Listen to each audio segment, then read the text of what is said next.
The champagne flutes clinked around me like tiny bells announcing my humiliation. I stood frozen near the dessert table at my cousin Sarah's engagement party, my fingers clutching a plate of untouched tiramisu so hard I thought the porcelain might crack. The country club's grand ballroom sparkled with crystal chandeliers and the laughter of people who belonged here, people who weren't wearing a dress they'd bought on clearance 3 years ago. "Emma! There you are!" My stomach dropped. I knew that voice. Smooth, confident, with just enough false warmth to pass as friendly in public. I turned slowly, forcing my face into something resembling a smile. Marcus stood there in his tailored navy suit, his arm draped possessively around a blonde woman whose diamond necklace probably cost more than my annual salary as a kindergarten teacher.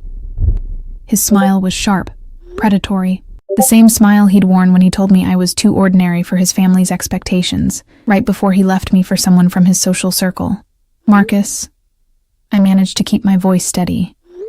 "Congratulations on your engagement. Thank you, thank you." He waved his hand dismissively, and I noticed his Rolex catching the light. "This is Victoria.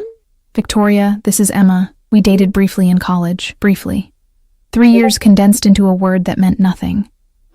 "Lovely to meet you," Victoria said with the kind of smile that didn't reach her eyes. I nodded, searching desperately for an escape route, but Marcus stepped closer, effectively trapping me against the table. The scent of his expensive cologne, different from what he used to wear, made my throat tight. "So, Emma," he said, his voice loud enough that nearby guests turned to look. "No wedding yet? I thought surely by now you'd have settled down. You were always so—" He paused, as if searching for the right word. "Domestic." Heat crept up my neck. Around us, conversations dimmed. I could feel eyes on me, my aunts, my cousins, old family friends, all witnessing this moment, all probably thinking the same thing. Poor Emma, still single, still struggling, still not good enough. "I'm focusing on my career," I said, hating how small my voice sounded. Marcus laughed and others joined in. That polite, uncomfortable laughter that felt like needles against my skin. "Your career? Teaching kindergarten? That's sweet, really, but hardly a career that requires such dedication that you can't—" "There you are, amore mio." The voice cut through the noise like a blade through silk. Deep, accented, commanding. The entire room seemed to pause. Conversations dying mid-sentence. I felt the shift in the air before I saw him. That electric change in atmosphere that happens when someone truly powerful enters a space. I turned. He stood at the entrance to the ballroom, and everything else seemed to fade into watercolor blurs around the sharp reality of him. Tall, easily over 6 feet, with dark hair swept back from a face that could have been carved from marble by an artist who understood both beauty and cruelty. His black suit was so perfectly tailored it seemed to have been painted onto his frame, and even from across the room I could see the subtle sheen of fabric that cost more than most people's cars. But it wasn't just his appearance that made the room hold its breath. It was the way he moved, fluid, purposeful, dangerous, like a panther who knew he was the apex predator. 2 men in dark suits flanked him, their eyes constantly scanning the room, hands positioned near their jackets in a way that made my pulse quicken. He walked toward me, and the crowd parted. Simply parted.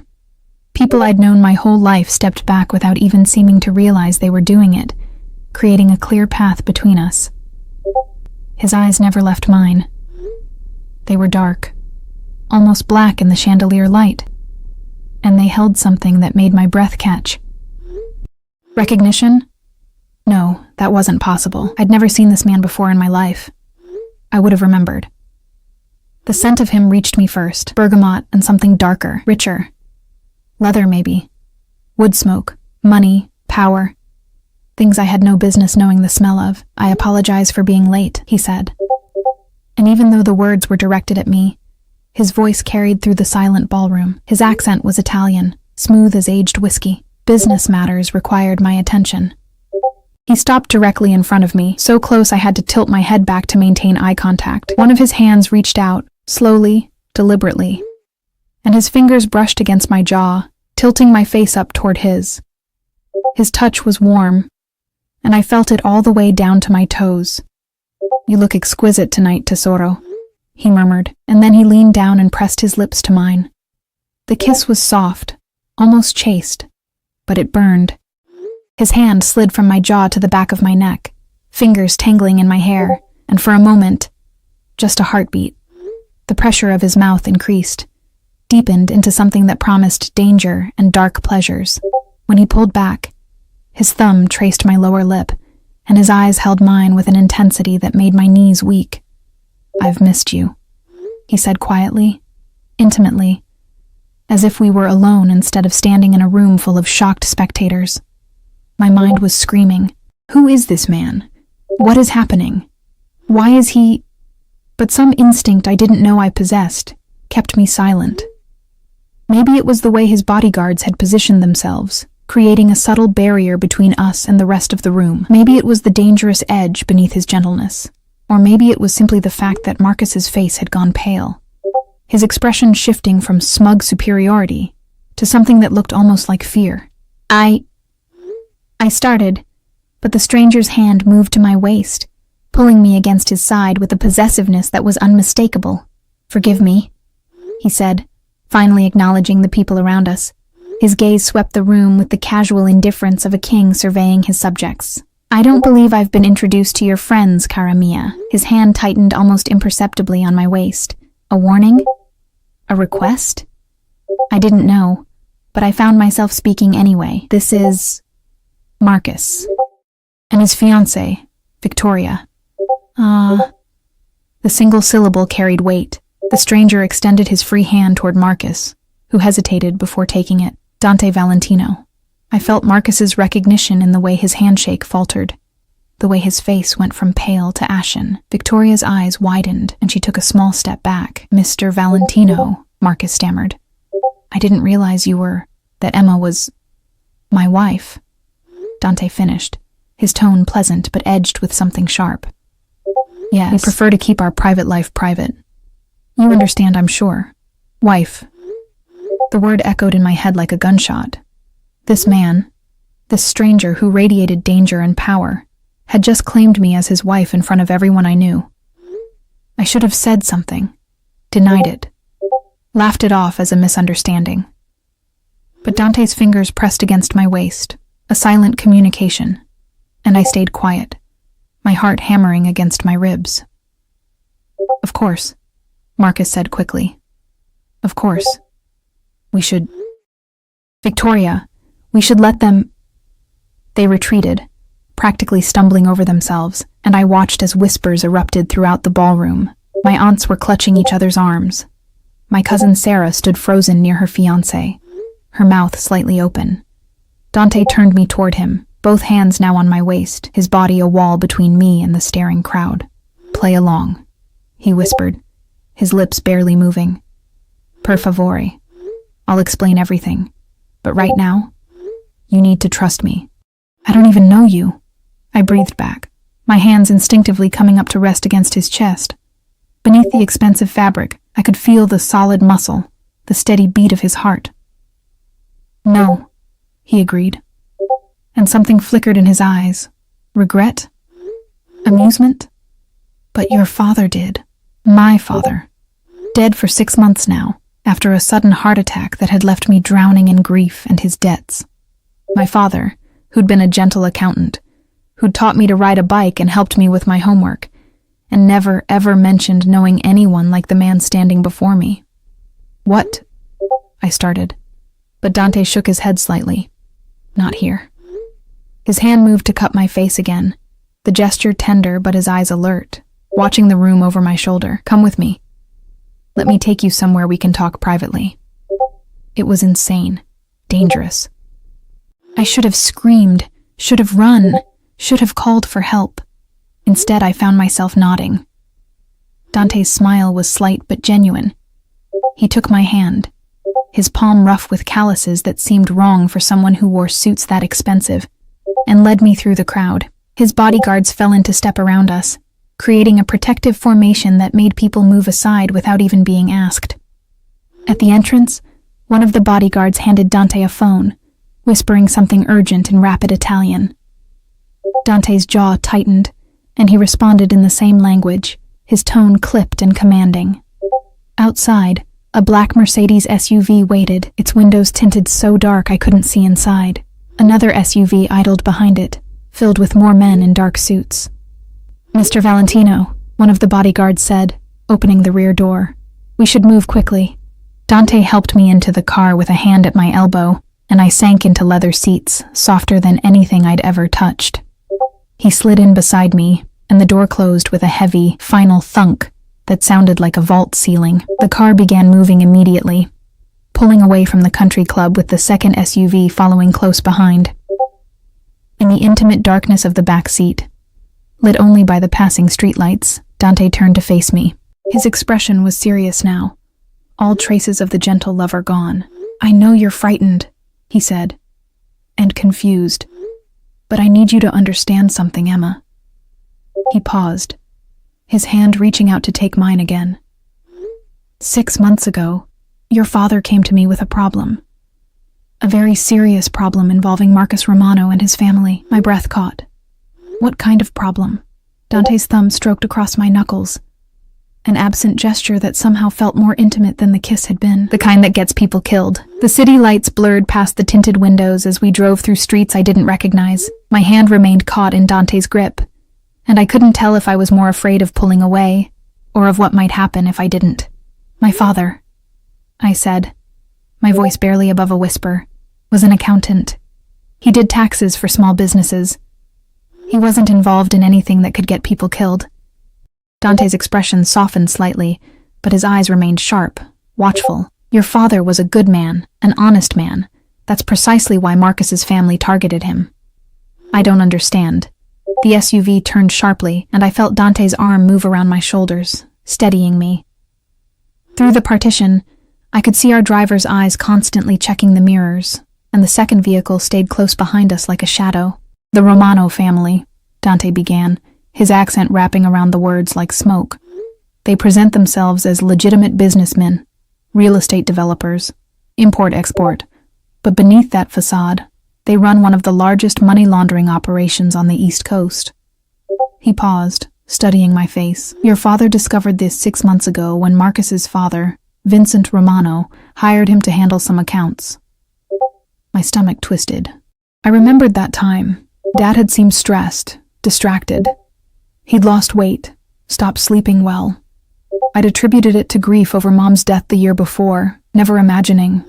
"He found irregularities," I said slowly. "That's what you're telling me." "More than irregularities. He found evidence of everything: shell corporations, offshore accounts, connections to drug trafficking and weapons dealing. Enough to put the entire Romano family in prison for life."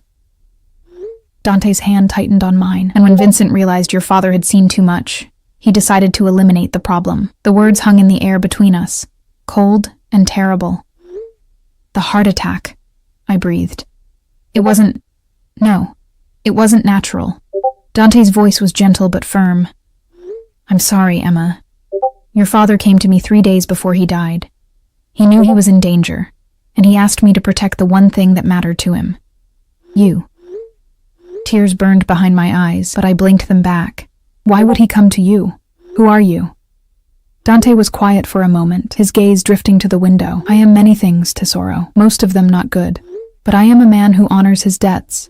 And your father once did me a great service when I first came to this country. He helped me legitimize my businesses, asked no questions, took no payment beyond what was fair." He looked back at me.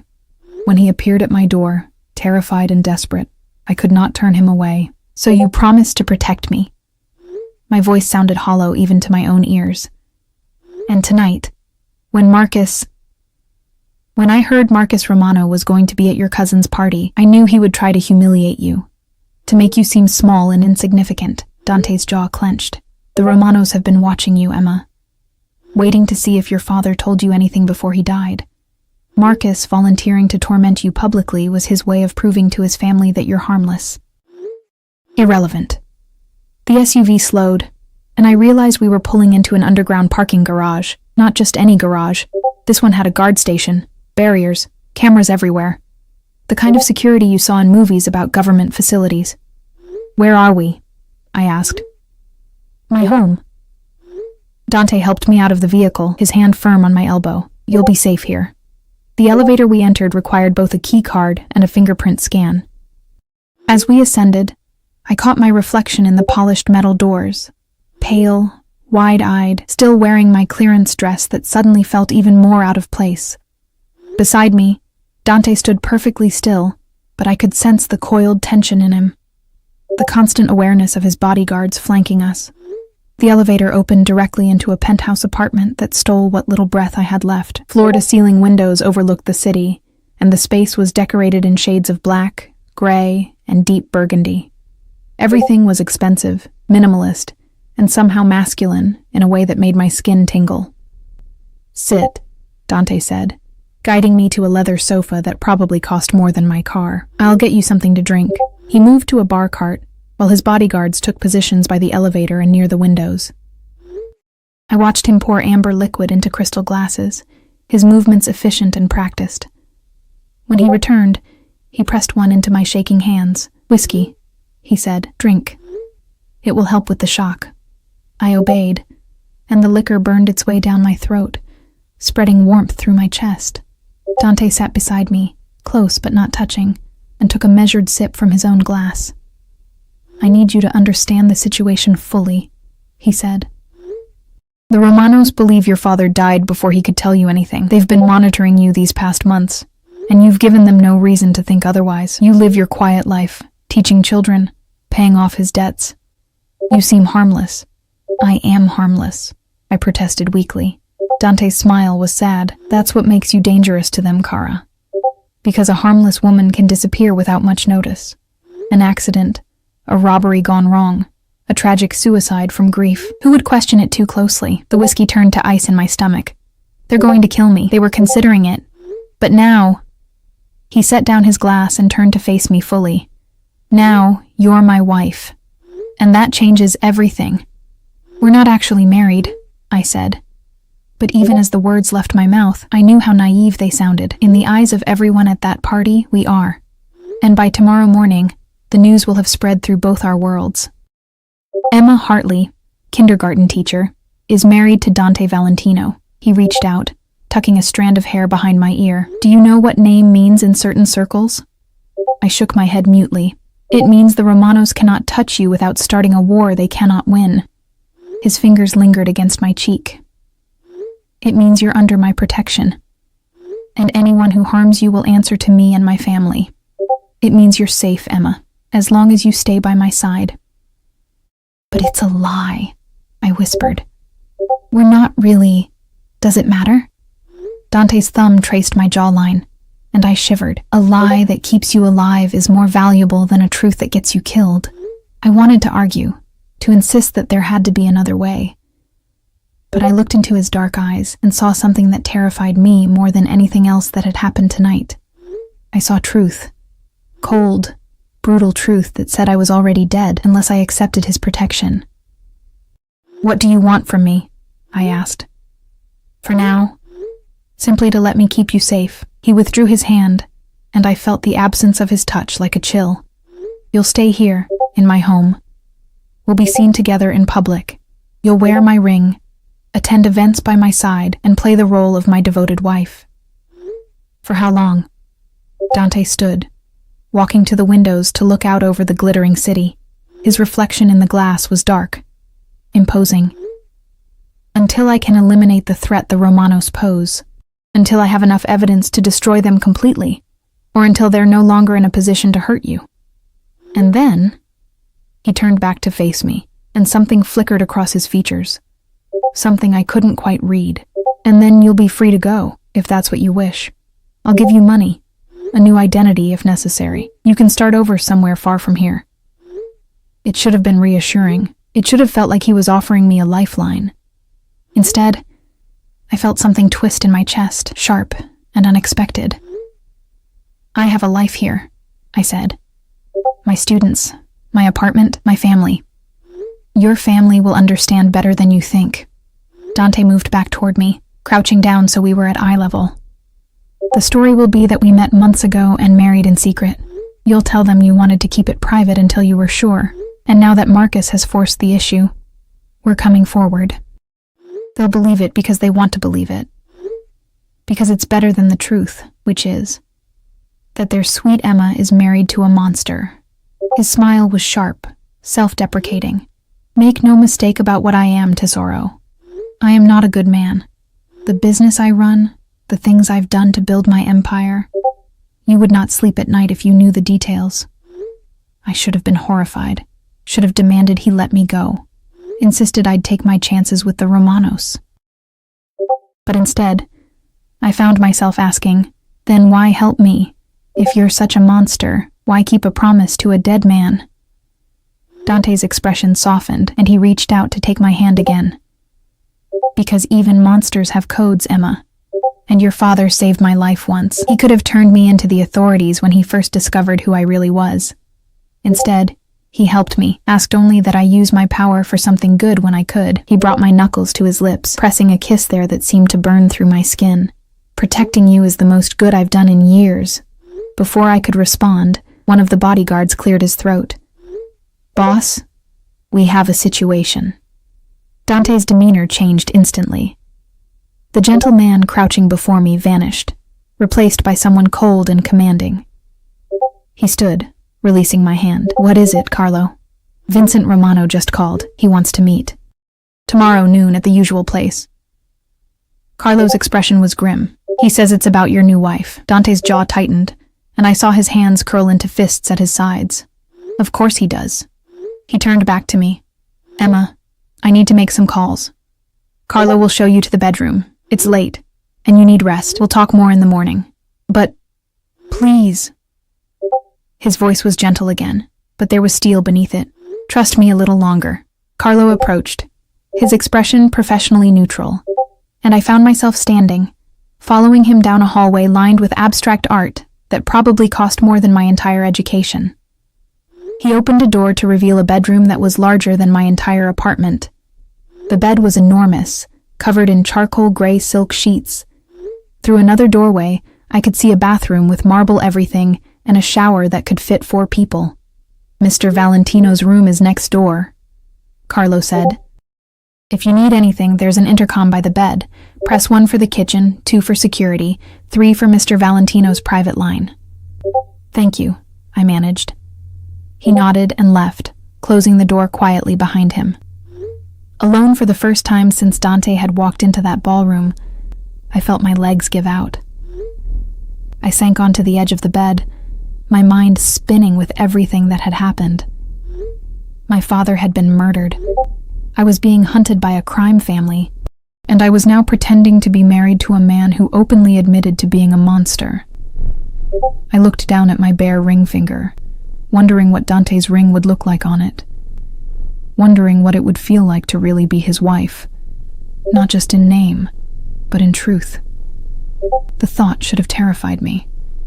Instead, it made heat pool low in my belly, a sensation I quickly tried to suppress. Through the walls, I could hear Dante's voice, low, rapid Italian that sounded both musical and dangerous. I couldn't understand the words, but I understood the tone. He was angry, making threats, asserting dominance, protecting me. I lay back on the bed, still fully dressed, and stared at the ceiling. Tomorrow, I would demand more answers. Tomorrow, I would figure out what to tell my family, how to navigate this impossible situation. But tonight, surrounded by the scent of expensive cologne and the distant sound of Dante's voice, I let myself feel something I hadn't felt in 6 months, safe. Even if it was only an illusion, even if it was wrapped in danger and lies, I felt safe. And that terrified me more than anything else. I woke to sunlight streaming through floor-to-ceiling windows I didn't recognize, tangled in silk sheets that cost more than my monthly rent. For a disorienting moment, I thought I'd dreamed everything: the party, Marcus's humiliation, Dante's sudden appearance claiming me as his wife. Then I saw the dress I'd worn last night draped carefully over a chair, and reality crashed back. A soft knock on the door made me sit up, clutching the sheets. Yes? It's Maria, Miss Emma. The voice was female, accented, warm. Mr. Valentino asked me to bring you breakfast and help you get ready for the day. I wrapped the sheet around myself and opened the door. A woman in her 50s stood there with a kind smile, holding a tray that smelled like heaven. Fresh coffee, pastries, fruit. "I'm Maria, Mr. Valentino's housekeeper," she said, setting the tray on a table near the window. "He wanted to let you sleep, but you have an appointment at 11. "An appointment?" Maria's smile widened. "For your ring, Cara. Mr. Valentino has arranged for a private showing from Cartier. They're bringing selections here."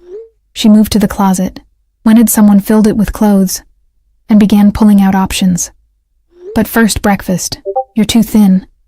Mr. Valentino won't like it." I wanted to argue that what Dante liked or didn't like about my body was irrelevant, but my stomach growled traitorously at the smell of food. I sat down and took a tentative sip of coffee. Perfect. Exactly how I liked it. "How did you know?" I asked. "Mr. Valentino is very thorough," Maria said, her tone suggesting this was the highest compliment. "He had his people find out everything about you yesterday. Your coffee preference, your clothing size, your favorite foods." She laid out a cream-colored dress that looked simultaneously elegant and understated. "He wants you comfortable here." The idea of Dante having me investigated should have felt invasive. Instead, something warm bloomed in my chest, the same treacherous warmth from last night when his hands had been on my waist, when he'd called me his wife with such convincing possessiveness.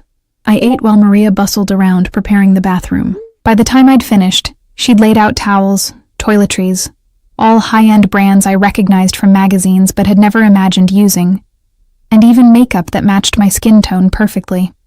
"Shower. Then I'll help with your hair and makeup," Maria instructed. "Mr. Valentino is in meetings, but he'll want to see you before the jeweler arrives." The shower was an experience unto itself. Multiple jets, water pressure that felt like a massage, and products that smelled like jasmine and vanilla. I found myself standing under the spray longer than necessary, trying to wash away the surreal nature of my new reality. When I emerged, wrapped in a towel that was somehow both impossibly soft and substantial, Maria was waiting. She worked efficiently, drying my hair, styling it in loose waves, applying makeup that made me look like a polished version of myself.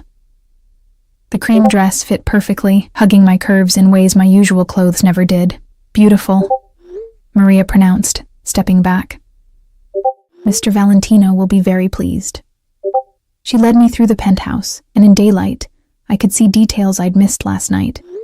The art on the walls wasn't just expensive, it was museum quality. Through open doors, I glimpsed a library with leather-bound books, a home office with multiple monitors, a gym that looked like something from a luxury hotel.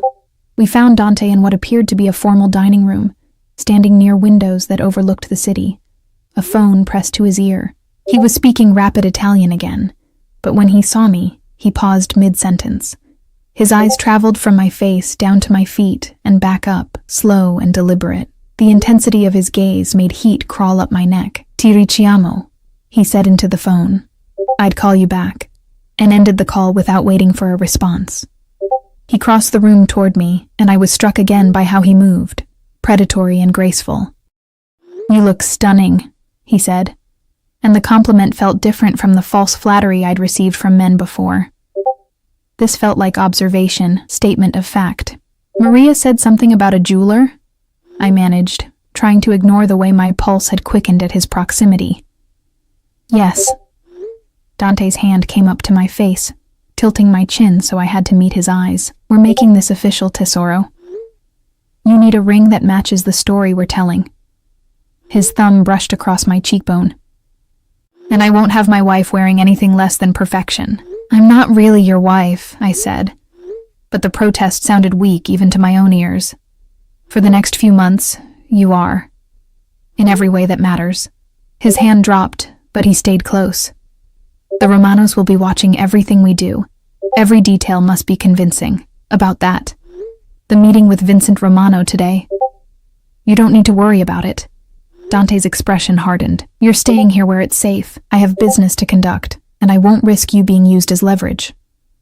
But if he wants to talk about me, then I will handle it." His tone left no room for argument. "This is not negotiable, Emma. You stay here, protected, while I deal with the threat." Before I could respond, the elevator chimed. Carlo emerged with 2 other bodyguards, and a nervous-looking man in an expensive suit carrying several leather cases. "Mr. Valentino," the jeweler said, his voice slightly shaky. "As requested, I've brought our finest pieces." Dante guided me to the dining table, pulling out a chair with old-world courtesy that seemed at odds with everything else about him. The jeweler opened his cases with reverent care, revealing rows of engagement rings that sparkled under the chandelier light. Each one was extraordinary, diamonds surrounded by sapphires, emerald-cut solitaires, vintage Art Deco designs, the kind of rings I'd looked at in magazines and websites late at night, knowing I'd never wear anything like them. "Choose," Dante said, standing behind my chair, his hands resting on my shoulders. The weight of them was warm, grounding. "I can't," I breathed. "These must cost." "Money is not an object." His fingers tightened slightly. "Choose the one that speaks to you, Kara." I looked over the display, overwhelmed. Then my eyes caught on a ring toward the back. Simpler than the others, but somehow more elegant. A single oval diamond set in platinum, with small diamonds along the band. Classic. Timeless. Understated. "That one," I said, pointing. Dante reached past me, lifting it from the case. "An excellent choice," the jeweler said quickly. 3 carats, internally flawless, D-color. "May I?" Dante interrupted, kneeling beside my chair. He took my left hand, and I felt my breath catch as he slid the ring onto my finger. It fit perfectly. Of course it did. He'd had me investigated, knew my size. The diamond caught the light, throwing rainbow prisms across the table. On my hand, my ordinary hand that grated children's papers and wiped paint off tiny fingers, it looked like something from another world. Dante didn't release my hand. Instead, he brought it to his lips, pressing a kiss to my knuckles just below the ring. "Perfect," he murmured, his eyes meeting mine. "Just like its wearer." The jeweler cleared his throat. "And the wedding band? Perhaps something with channel-set diamonds." "She'll choose that when she's ready," Dante said, standing but keeping hold of my hand. He turned to the jeweler. "Send the bill to my office." "Of course, Mr. Valentino. And might I say, congratulations on your marriage. Your wife is very fortunate." After the jeweler left with his cases and bodyguard escort, Dante pulled me to my feet. "I need to leave for my meeting," he said. "But there's something you should know first." He led me to his office, closing the door behind us. The room was masculine, dominated by a massive desk and more floor-to-ceiling windows. He pulled out a drawer and extracted a manila folder, handing it to me. "What is this?" I asked. "Everything my investigators found on Marcus and his family. Your father compiled some of it. The rest we've gathered over the past 6 months." Dante's expression was grave. "You deserve to know what you're caught up in." I opened the folder with shaking hands. Inside were documents, photographs, financial records. But what made my blood run cold was the first photograph. Marcus, younger, maybe college age, standing beside a man I recognized as his father. Between them was another young man, beaten bloody, his face barely recognizable. "That's what they do to people who cross them," Dante said quietly. "That young man worked for Vincent Romano, and he made the mistake of skimming money. They found him in the river 3 days after that photo was taken." I flipped through more pages, evidence of bribes, blackmail, connections to drug trafficking, and then I saw it. A document in my father's handwriting, notes about offshore accounts, dates, transactions. "He was building a case against them," I whispered. "Yes. And when Vincent realized it, he had your father eliminated, made it look natural. The right injection can cause a heart attack that's nearly impossible to detect without a very specific autopsy." Dante moved closer. "That's who we're dealing with, Emma. Men who kill without hesitation, who see human life as an inconvenience to be removed." I closed the folder, my hands trembling. "And you're different?" His smile was cold. "I never claimed to be, but I have rules. I don't kill innocent people. I don't traffic in drugs or weapons. And I sure as hell don't touch women or children." He took the folder from me, setting it aside, then cupped my face in both hands. "Your father knew the difference. That's why he came to me." "What happens at this meeting?" I asked. "Vincent will try to assess how real our marriage is. He'll make threats, try to find weaknesses. Dante's thumb stroked my cheeks. But he's in a difficult position. If he moves against you now, it's a declaration of war, and his family isn't strong enough to survive a war with mine. So I'm safe because you're more dangerous than they are. Essentially, yes. He didn't look away, didn't try to soften the truth. But Emma, you need to understand something. This protection comes with complications. The people in my world, they'll be watching you, judging you. Some will try to befriend you to get to me. Others will see you as a weakness to exploit. You'll need to be careful, always. I don't know how to navigate that world, I admitted. You'll learn, and I'll teach you. He released my face but took my hand, his fingers intertwining with mine. For now, stay here. Maria will keep you company, and security will be outside every door. Don't leave the penthouse for any reason. Do you understand? I nodded, and he seemed satisfied. He started to turn away, but I caught his arm.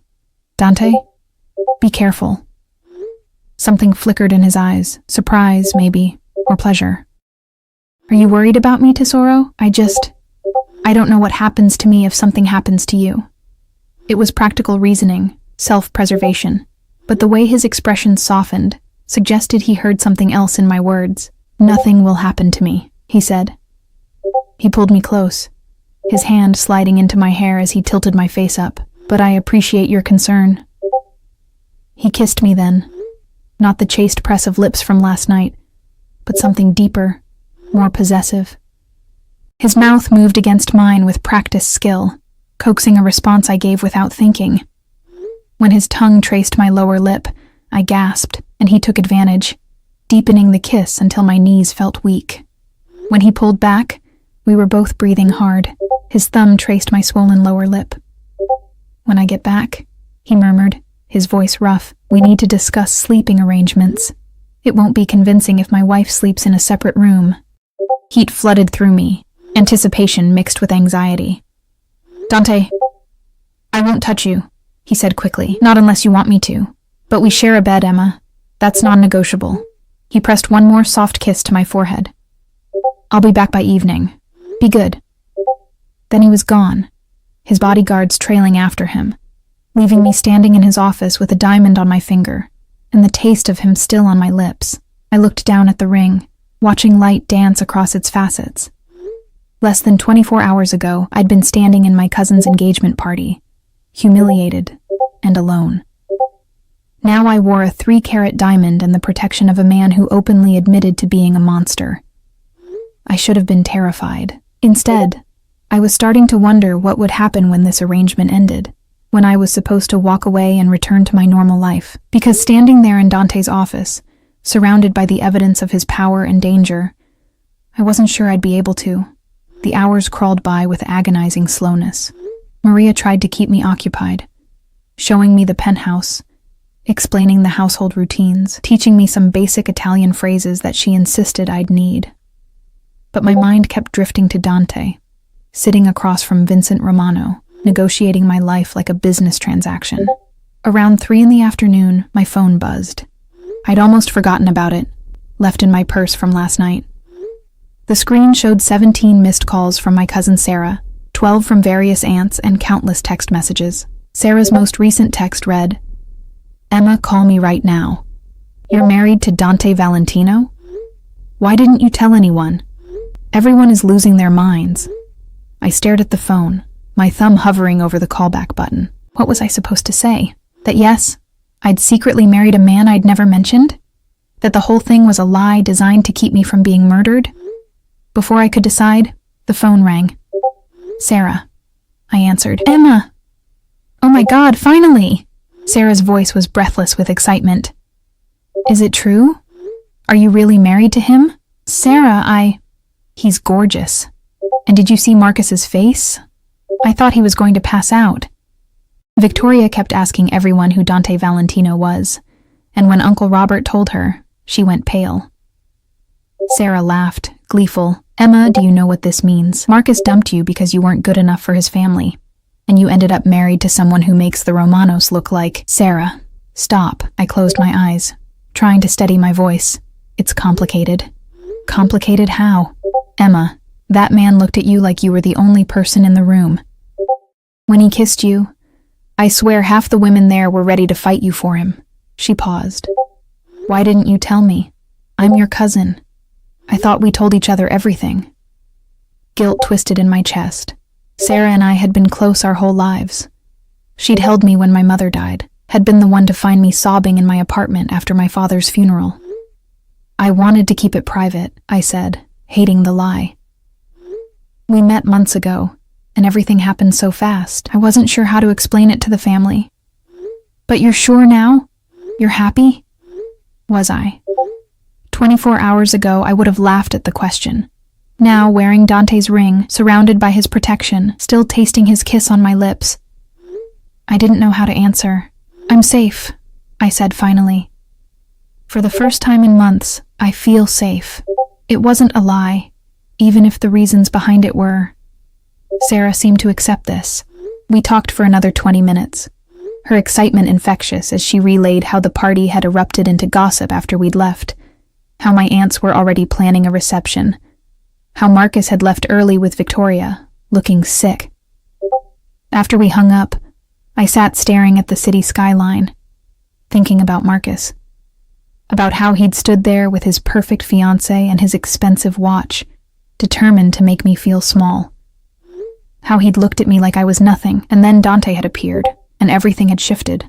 My phone buzzed again, this time an unknown number.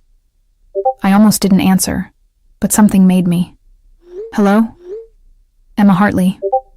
The voice was smooth, cultured, male, unfamiliar. Or should I say, Emma Valentino? My blood ran cold. "Who is this?" "Someone who's very interested in your sudden marriage to Dante Valentino." A pause. "Tell me, does your new husband know about the insurance policy your father took out? The one with you as the beneficiary?" I stood up, my heart hammering. "I don't know what you're talking about." "No? That's interesting, because I have the policy right here. $2 million, Emma. Paid out 6 months ago after your father's unfortunate heart attack." The voice took on a mocking tone, quite a windfall for a kindergarten teacher living in a tiny apartment, paying off debts. Where did all that money go, I wonder? "There was no insurance policy," I said, but my voice shook. "My father had nothing. Your father was smarter than you think. He knew he was in danger, so he prepared. Took out a policy, made sure you'd be taken care of. The question is, what did he tell you before he died? What did he give you?" "Nothing. He told me nothing." "I don't believe you." The voice hardened. "And neither does Vincent Romano. Your little marriage stunt might have delayed the inevitable, but it won't stop it. Sooner or later, we'll get what we need from you. The only question is how much you'll suffer first." The line went dead. I stood frozen, the phone slipping from my numb fingers. An insurance policy? $2 million? My father had never mentioned anything like that. After his death, I'd found only debts, his mortgage, medical bills from my mother's cancer treatment, credit cards maxed out trying to keep afloat. Unless... I ran to the bedroom, grabbing my purse. Inside was my wallet, and tucked behind my driver's license was a business card I'd found in my father's desk after he died. I'd kept it meaning to call, but grief and stress had made me forget. The card was simple, cream-colored. Whitmore and Associates, estate planning. My hands shook as I pulled out my phone and dialed. A receptionist answered on the second ring. "Whitmore and Associates, how may I help you?" "My name is Emma Hartley. My father, James Hartley, died 6 months ago. I found your card in his effects, and I need to know if he had any business with your firm." "One moment, please." The hold music felt like it lasted hours. Finally, a man's voice came on the line. "Miss Hartley, this is Richard Whitmore. I'm very sorry for your loss. Your father was a client of mine, yes. Did he..." I had to stop, swallow. "Did he take out a life insurance policy?" Silence. Then, "Miss Hartley, I think it would be best if we met in person. Your father left specific instructions about when and how certain information should be released to you. Tell me now," I demanded. "Please, people are threatening me, and I need to know." "You're in danger?" His voice sharpened. Miss Hartley, where are you right now? I'm safe. I'm with... I stopped. Should I tell him about Dante? Could I trust anyone? Your father anticipated this, Whitmore said carefully. He was very specific about the circumstances under which I should contact you. One of those circumstances was if you reported feeling threatened or unsafe. A pause. Miss Hartley, your father didn't just leave you an insurance policy. He left you something much more valuable and much more dangerous.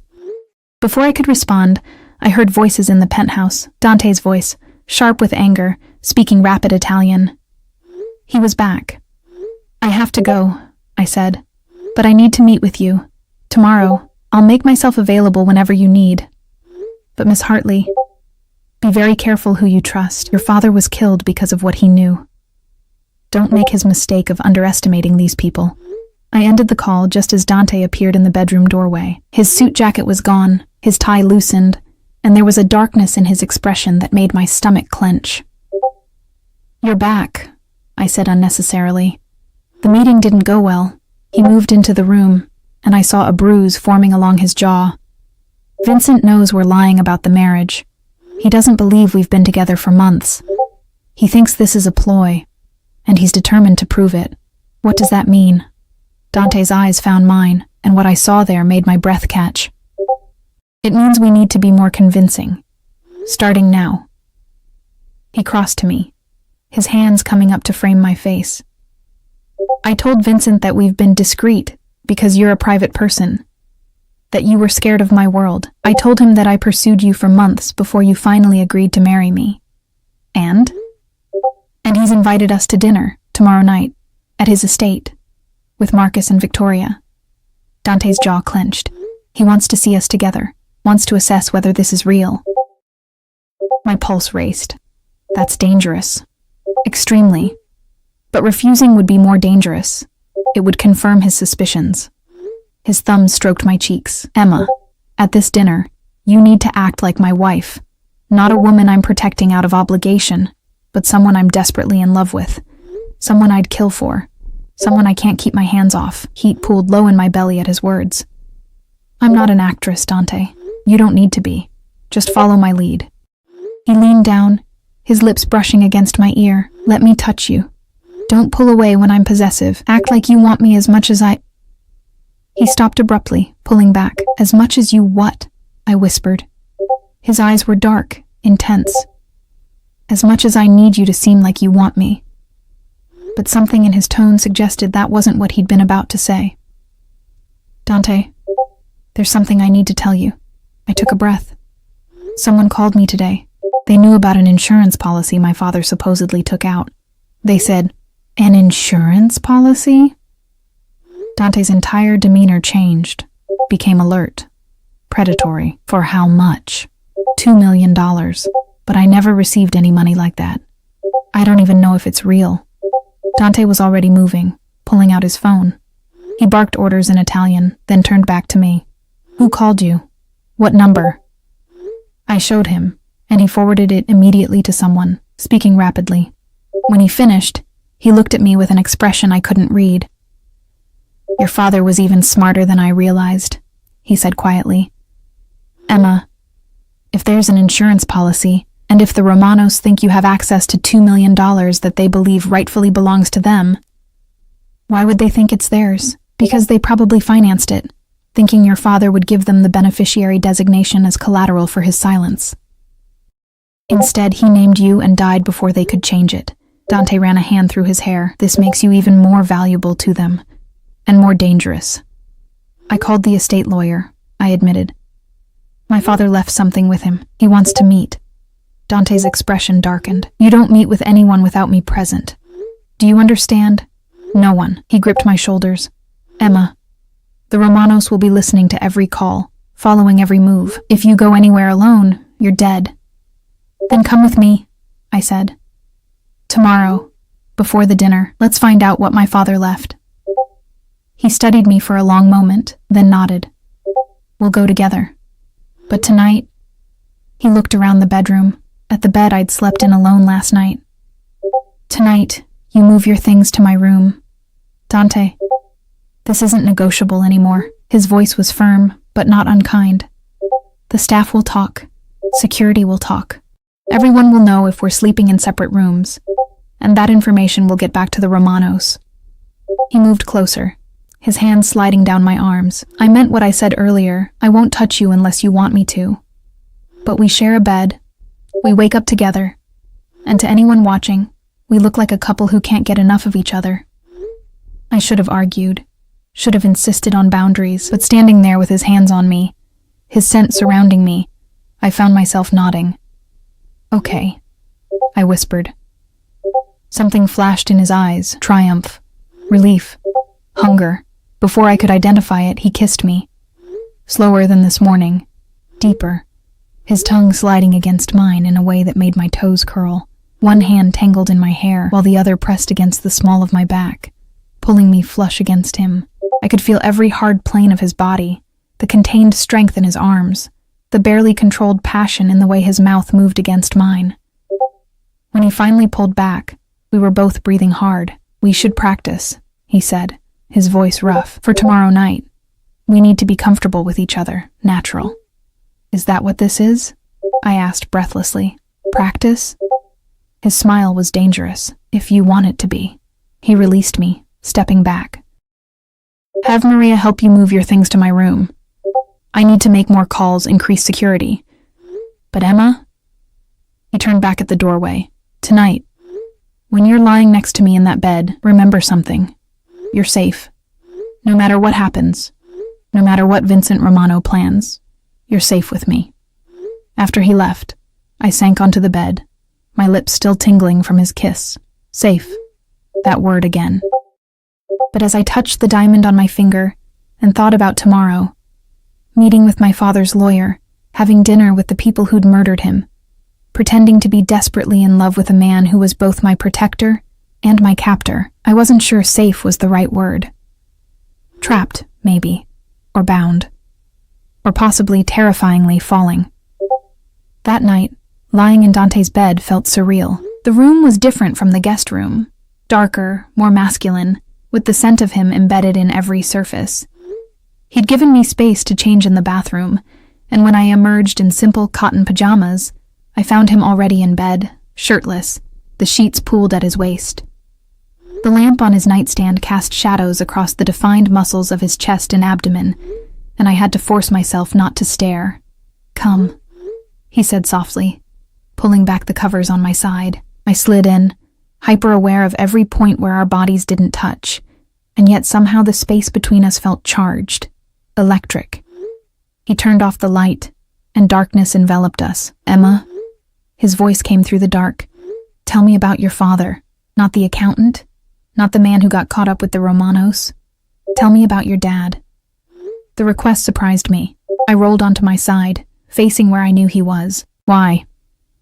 Because I promised to protect his daughter. But I realize I never really knew him beyond our business dealings. And if I'm going to understand what he left for you, what he was trying to protect, I need to understand who he was. So I told him. About Saturday morning pancakes and terrible dad jokes, about how my father had taught me to ride a bike, running alongside me until I found my balance, about how he'd cried at my college graduation, proud and heartbroken all at once, about how, after my mother died, he'd tried so hard to be both parents, even though grief was crushing him. Dante listened in silence, and when I finished, I felt his hand find mine beneath the sheets. He sounds like he was a good man, Dante said quietly. The world has too few of those. And you? I asked. Tell me about you. Who was Dante Valentino before he became this? A long pause. Then, a scared boy from Naples who watched his father beaten to death for owing money to the wrong people. A teenager who learned that power is the only thing that matters in this world, that being good gets you killed. His thumb traced circles on my palm. I came to America with nothing, Emma. I built everything through blood and violence and calculated risks. Your father was the first person who saw something in me worth saving. What did he see? I don't know. But he helped me anyway. Set up my first legitimate business. Gave me advice. Treated me like I was worth something beyond the money I could make, or the fear I could inspire. Dante's voice was raw in the darkness. When he came to me 6 months ago, terrified and dying, I wanted to kill Vincent Romano with my bare hands. But your father made me promise something first. What?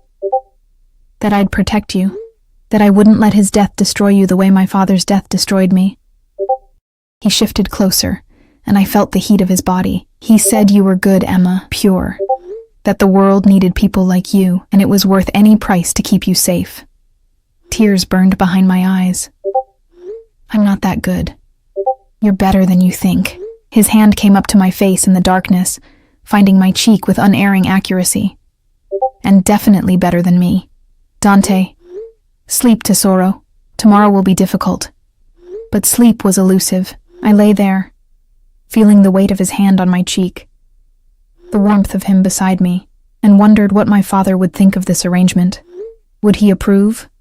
Or would he be horrified that his attempt to protect me had bound me to someone like Dante? Eventually, exhaustion won. I drifted off to the sound of Dante's breathing, steady and calm beside me. Morning came too quickly. I woke to find myself curled against Dante's chest, his arm around me, my face pressed to his shoulder. For a moment, still half asleep, it felt natural. Right. Then reality crashed back, and I started to pull away. Don't, Dante murmured, his voice rough with sleep. Stay, just for a moment. So I did, feeling his heartbeat under my palm, the rise and fall of his chest. His hand stroked my hair absently, and I wondered if he even realized he was doing it. We should get ready, I finally whispered. The meeting with the lawyer. Dante's arm tightened around me briefly before releasing. Yes. But Emma? Waking up with you. It felt good.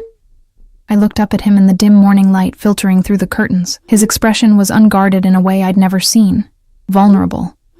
It did, I admitted. Something passed between us then, an acknowledgement of something neither of us was ready to name. 2 hours later, we sat in Richard Whitmore's office, a place of leather chairs and mahogany furniture that smelled of old books and discretion. Dante had insisted on having 2 bodyguards outside and 1 in the room, standing silently near the door. Whitmore was older, maybe 60, with kind eyes behind wire-rimmed glasses. He looked at me with sympathy. Miss Hartley, or is it Mrs. Valentino now?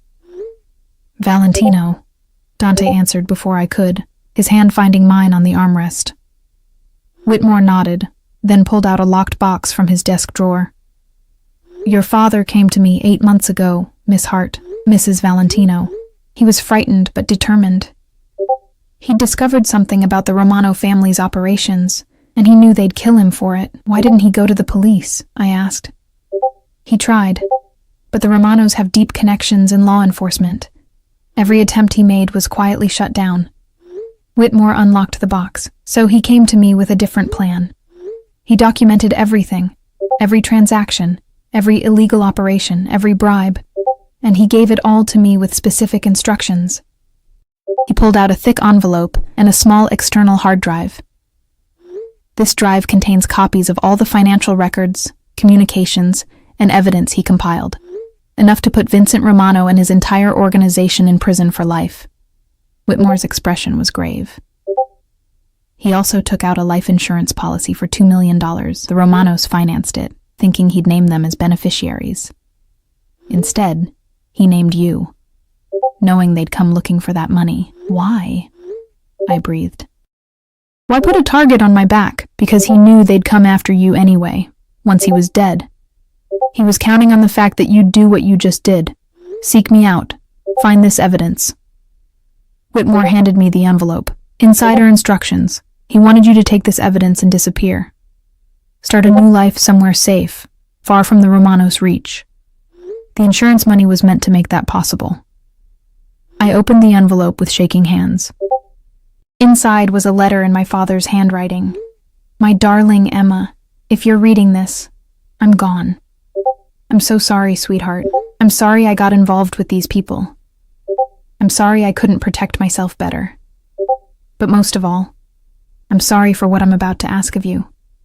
The evidence on this drive can destroy the Romano family, but using it will put you in terrible danger. That's why I've left you another option. Take the money and run. Live a good life somewhere far away. Find happiness. That's all I ever wanted for you. But if you decide to fight, if you decide to finish what I started, know that I'm proud of you.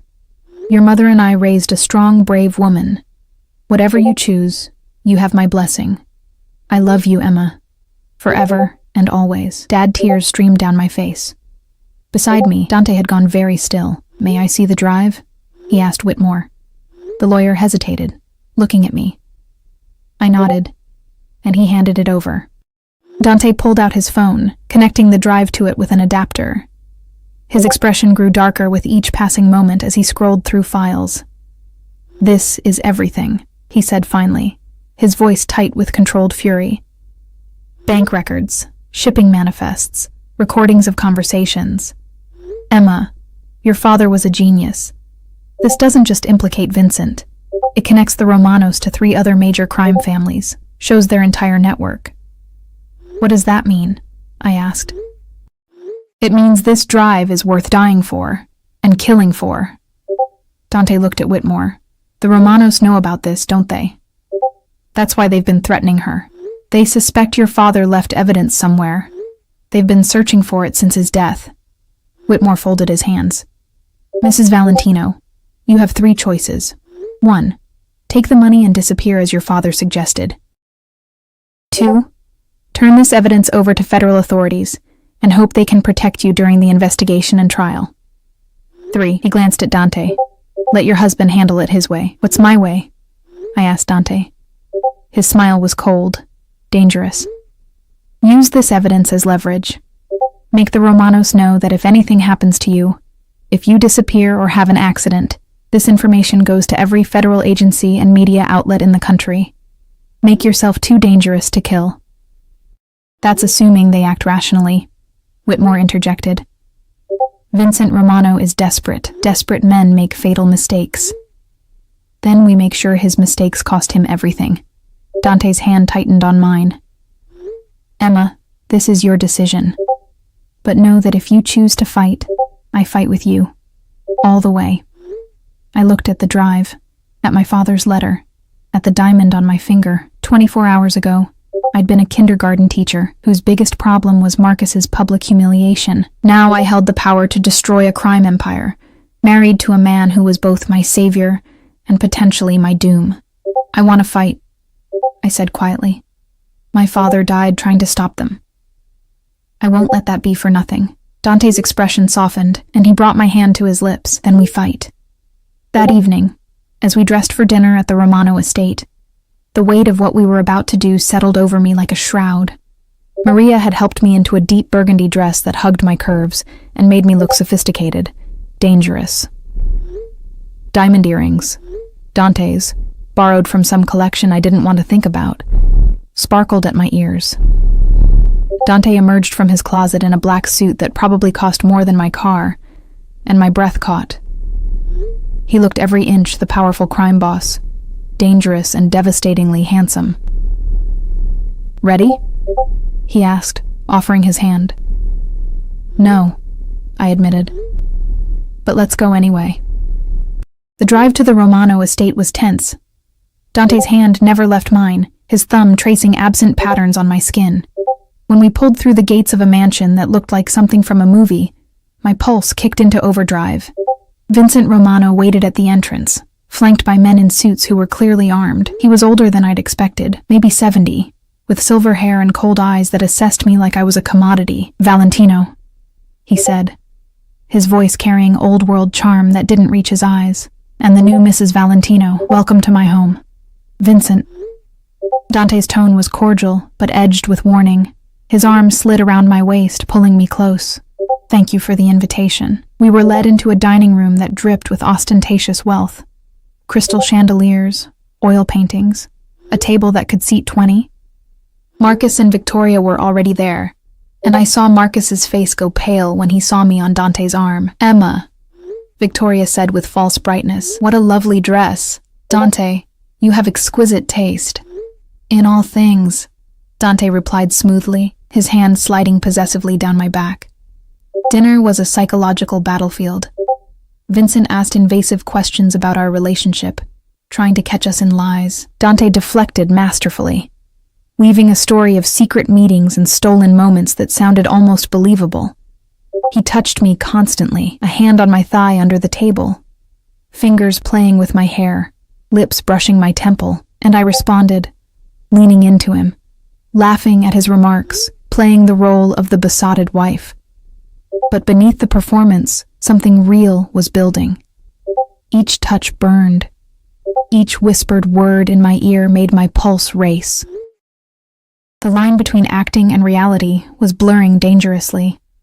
Marcus watched it all with barely concealed fury.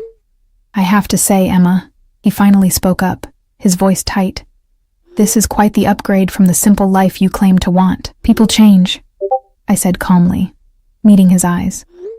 "Or maybe you just never really knew me." "Careful, Romano," Dante said softly, but there was steel beneath the silk. "That's my wife you're addressing." The temperature in the room dropped 10 degrees. Vincent cleared his throat. "Marcus, perhaps you should focus on your own fiancée." He turned to me, his smile predatory. "Mrs. Valentino, I understand your father was quite the accountant. Did he ever discuss his work with you?" Here it was, the real reason for this dinner. "Sometimes," I said carefully, "but I never understood the technical details. Numbers aren't really my forte." "No, that's unfortunate. You see, your father handled some accounts for my family before his untimely death. We've been unable to locate certain records, and we thought perhaps he might have mentioned them to you." Dante's hand tightened on my thigh, a warning. "I'm sorry," I said, "but I don't know anything about my father's client files. After he died, I was focused on grieving, not on his business affairs." Vincent's eyes narrowed. "And yet, I hear you recently came into a substantial insurance settlement." "Yes, my father provided for me, as any good father would." I met his gaze steadily, channeling every ounce of courage I possessed. "Is there a problem?" "No problem at all," Vincent said, but his tone suggested otherwise. "I simply find it interesting that your father, who claimed to be drowning in debt, had the resources to secure such a generous policy. Perhaps you didn't know him as well as you thought." Dante interjected smoothly. "Emma, amore, you're looking pale. Should we take some air?" He stood, pulling me with him, and Vincent had no choice but to allow it. We stepped out onto a terrace overlooking manicured gardens, his bodyguards maintaining a discreet distance. "You did well," Dante murmured, his lips against my ear. "But Vincent knows something. We need to be careful." "Dante, I'm scared." "I know." He turned me to face him, his hands cupping my face. "But you're also brave, braver than you realize." His thumb traced my lower lip. "Emma, there's something I need to tell you. Something I should have said from the beginning." "What?" "This started as an obligation, a promise to your father. But somewhere between last night and this morning, between watching you sleep and waking up with you in my arms, it became something else." His dark eyes held mine. "I want you, Emma. Not as a responsibility or a piece in some game. I want you as my wife, in truth, not just in name." My heart hammered against my ribs. "Dante, you don't have to answer now, but when this is over, when the Romanos are destroyed and you're truly safe, I want you to stay. Not because you're trapped or scared, but because you choose to." Before I could respond, the terrace doors burst open. Carlo stood there, his expression urgent. "Boss, we have a problem. The feds just raided 3 of Vincent's properties. Someone tipped them off." Dante's expression went cold. "When?" 10 minutes ago. Vincent just got the call. We rushed back inside to find chaos. Vincent was on the phone, shouting in Italian. Marcus looked panicked. When Vincent saw us, his face twisted with rage. "You," he snarled at Dante. "You did this. You distracted me with this dinner while your people—" "I had nothing to do with federal raids," Dante said calmly. "But it seems someone did. Perhaps you have enemies you're not aware of." Vincent's hand moved toward his jacket, but Dante was faster. In a heartbeat, he had me behind him, his own weapon drawn, pointed at Vincent's chest. "Don't," Dante said softly. "Don't make this mistake, Vincent. You shoot me, my family burns your empire to the ground. You hurt my wife, and I'll make sure you beg for death before I grant it. The standoff lasted an eternity. Finally, Vincent lowered his hand. Get out, he spat. Get out of my house. Dante backed toward the exit, keeping me behind him, his weapon never wavering. We made it to the car, surrounded by his security, and only when we were speeding away did I allow myself to breathe. What just happened? I gasped. Someone used that drive, Dante said grimly. Someone sent copies of your father's evidence to the FBI, but we have the only copy. I stopped, realization dawning. Unless my father made backups. Smart man, Dante said, a hint of admiration in his voice. He must have had a trigger set up. If he died, the evidence would automatically be sent after a certain period of time. He protected you from beyond the grave. So it's over? The Romanos are finished? Not yet. The raids will hurt them, but Vincent is slippery. He'll have contingencies, lawyers, ways to distance himself from the worst of it. Dante pulled me against him as the car sped through the night, but he's wounded now, distracted. And that gives us an opportunity. To do what? His smile was dark, dangerous. To finish this, once and for all. The next week was a blur. Federal indictments came down against Vincent Romano and 15 members of his organization. Marcus's father was arrested at his office, led out in handcuffs while cameras rolled. The Romano empire began to crumble, associates turning on each other, deals falling apart. And through it all, I stayed by Dante's side, in his bed at night, at his side during the day, learning to navigate his world of danger and power. The threat against me diminished as the Romanos became too focused on survival to worry about revenge. But even as safety returned, I didn't leave. Didn't ask for my freedom, because somewhere between the fear and the danger, between the lies and the truth, I'd fallen in love with the man who'd saved me. 3 months later, I stood in the penthouse wearing a different dress. This one white, simple, beautiful. In front of a small gathering of Dante's family and mine, we renewed vows we'd never actually taken. But this time, they were real. I Emma take you, Dante, I said, my voice steady. To be my husband, my partner, my love. Not because I'm trapped or scared, but because I choose you. Every day, I choose you. Dante's eyes were bright with emotion as he slid a wedding band next to my engagement ring. I, Dante, take you, Emma, to be my wife, my heart, my salvation. You walked into my darkness and brought light. You're the best thing I've ever done, the only truly good thing in my life. When he kissed me, it was tender and fierce all at once, a promise of forever. Later, as we danced at the small reception, I caught sight of Marcus through the window of a restaurant across the street. He was alone, watching, and I saw the moment he truly understood. I wasn't the girl he'd left behind. I was Dante Valentino's wife, protected, cherished, loved, and I'd never been happier. What are you thinking? Dante murmured against my ear. That my father would be proud, I said. He saved me by leading me to you. No, tesoro. Dante's arms tightened around me. You saved yourself. I was just lucky enough to be there when you needed me. As the music swelled and the city lights twinkled around us, I rested my head against my husband's chest and knew, finally, that I was home.